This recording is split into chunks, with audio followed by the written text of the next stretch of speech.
आपने mix veg खाया होगा, लेकिन क्या आपने मिक्स वेज पौधा देखा है? अगर नहीं देखा है तो आज हम आपको दिखाएंगे।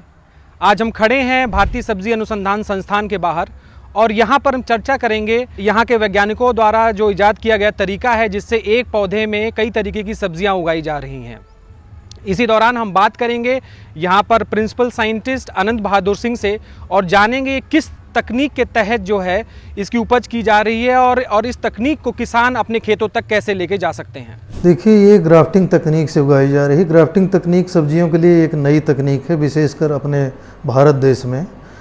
कोरिया, जापान जैसे देशों में ये लगभग 25-30 सालों से चल रही है, लेकिन यहाँ ग्राफ्टिंग की शुरुआत अभी 10-15 सालों से हुआ है। तो ये ग्राफ्टिंग तकनीक से ही एक पेड़ में कई तरह की सब्जियां ली जा रही हैं। हम लोगों ने जो लिया है उसको एक पोमैटो कहते हैं कि जिसमें एक पौधे में टमाटर और आलू दोनों लिए हैं। तो नीचे आलू की पैदावार होती है, ऊपर की टमाटर होती है। दूसरा हमारा है ब्रेमैटो, एक ही पौधे में बैगन और टमाटर दोनों लिए हैं। तो पोमैटो में भी जब हम आलू के ट्यूबर से जो जर्मिनेट कराते हैं, जब 15 दिन की हो जाती है तो उनके जो स्टेम है काट के उस पर हम टमाटर लगा देते हैं। तो ये हम अक्टूबर के महीने में करते हैं। तो उसके बाद क्या होता है कि टमाटर की हम 2-3 तुड़ाई करते हैं और बाद में हम मार्च के महीने में आलू को खुदाई कर लेते हैं। तो इस तरह एक पेड़ में हमको लगभग 1 किलो 1.25 किलोग्राम आलू और लगभग 2.5 से 3 किलोग्राम टमाटर पैदा हो जाता है।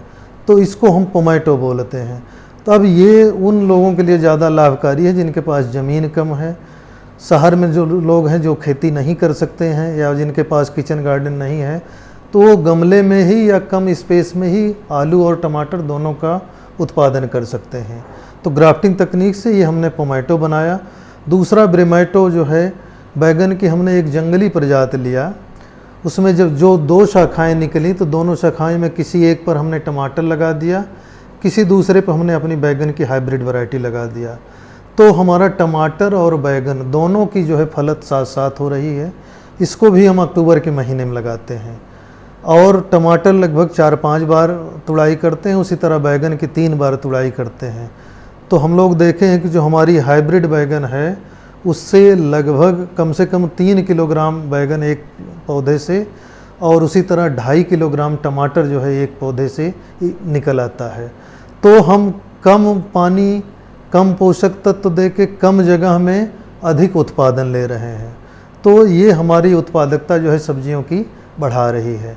तो ये तो इस तरह की सब्जियां थी। दूसरे और ग्राफ्टिंग तकनीक से हम लोगों ने एक अच्छा वो तरीका ईजाद किया है कि बैगन के ऊपर अगर आप टमाटर लगा दे रहे हैं, बैगन के हमारे कुछ ऐसी वैरायटी है जिनके ऊपर हम टमाटर जब लगाते हैं तो 4 दिन तक भी बरसात हो रही है, 4 दिन तक पानी भरा है, तब भी हमारा टमाटर का पौधा नहीं सूखता। अन्यथा आपके टमाटर के पौधे 1 दिन पानी भरे रहने पर सूख जाते हैं। लेकिन ये ग्राफ्टिंग तकनीक है और ये बैगन का मूल वृंत है जिस पर ये हमारे 4 दिन तक पौधे जो है चलते हैं। तो उस तकनीक से हम लोगों ने अगल बगल के किसानों में भी पौधे बांटे हैं। जो अगेती खेती टमाटर करना चाहते हैं, सितंबर में लगाते हैं, तो उनको उससे बहुत फ़ायदा हुआ है।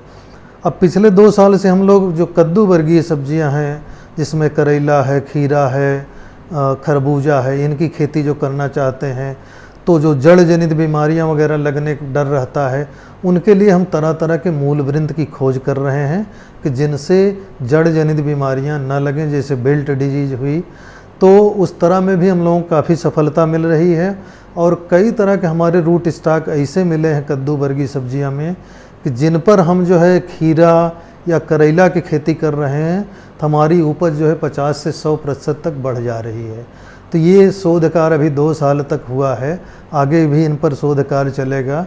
हम देखेंगे कि इससे हम कितना कम से कम खर्चे में ज़्यादा से ज़्यादा बढ़िया पौधे ग्राफ्टेड दे सकें, उस पर काम चल रहा है।